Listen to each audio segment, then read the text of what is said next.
โอ้การหาดูลงอยู่แต่น้อยอ่ะตอนนั้นเราจะคิดไปแล้ว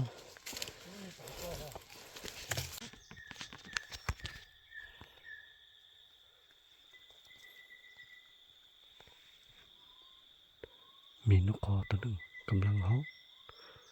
มันจะเป็นตัวแม่เนาะจะห้องบ่ไกลนี่ทุกคนนี่ห้องมอๆนี่เนาะเขาก็ไปมือมากไม้มาเนาะมันมีบนนั่งทุกคนนี่เดี๋ยวก็ติดตามไปนำกันเพิ่นนึงเนาะว่าสิพอได้ยินเสียงมันขึ้นคอนนอนบ่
เรียบร้อยทุกคน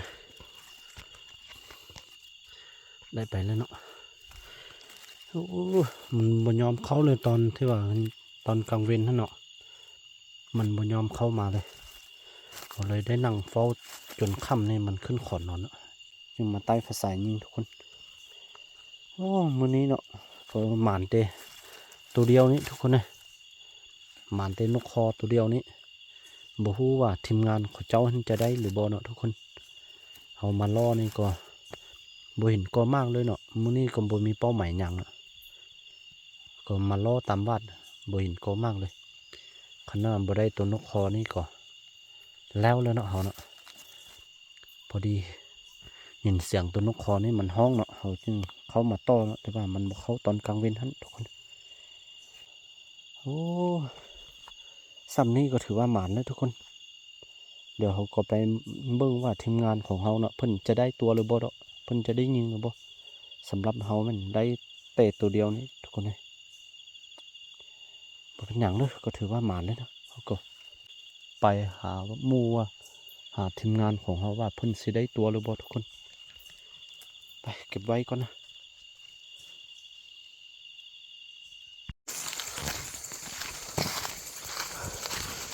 มา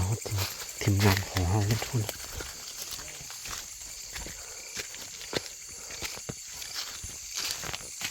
โอ้ลงลิกาฮะ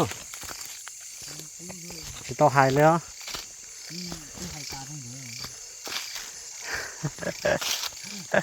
โอ้โปก็ Lai à? อ่า Thế tôi tặng luôn à? ตัวตามมันล้อ Có lên thế nào? สิไล่อ่ะจะปล่อยปล่อย Có thay video thế. ปล่อยตัวนาจะไล่ตัวปล่อยตัวนาได้จะไล่ตัว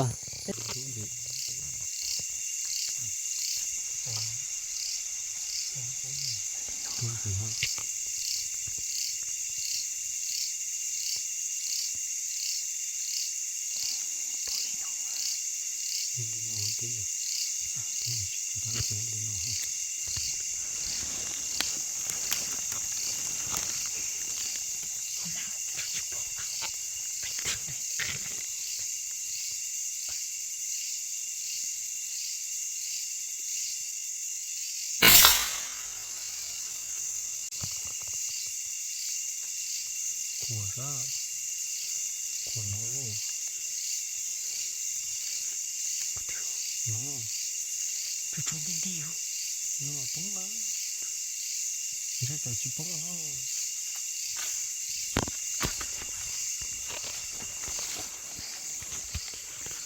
ป้องบนดาวจะสกิลเขาไล่หลง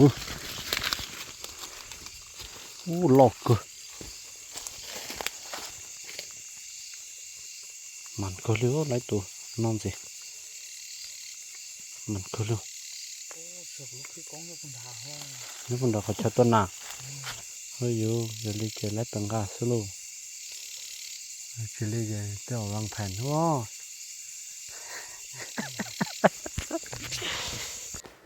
อ๋อก็มาสรุปผลงานนำกันเนาะทุกคนก็ถือว่าหมานพอได้เนาะก็ไม่ได้ไปออกล่าไก่ออกล่าแถวไกลๆบ้านนี่ก็ถือว่าหมานได้ทุกคนเลยว่าได้นก2 ตัวแล้วก็ฮอก2 ตัวแล้วก็เล่นน้อยตัวนึงทุกคนโอ้จังใดก็ขอบใจ FC ทุกคนที่ติดตามรับชมแต่ต้นจนจุ่มเด้อทุกคนเลยท้ายนี้ก็ขอให้ทุกคนจงมีโชคมีชัยเด้อจงเจอแต่สิ่งดีๆเด้อทุกคนเลย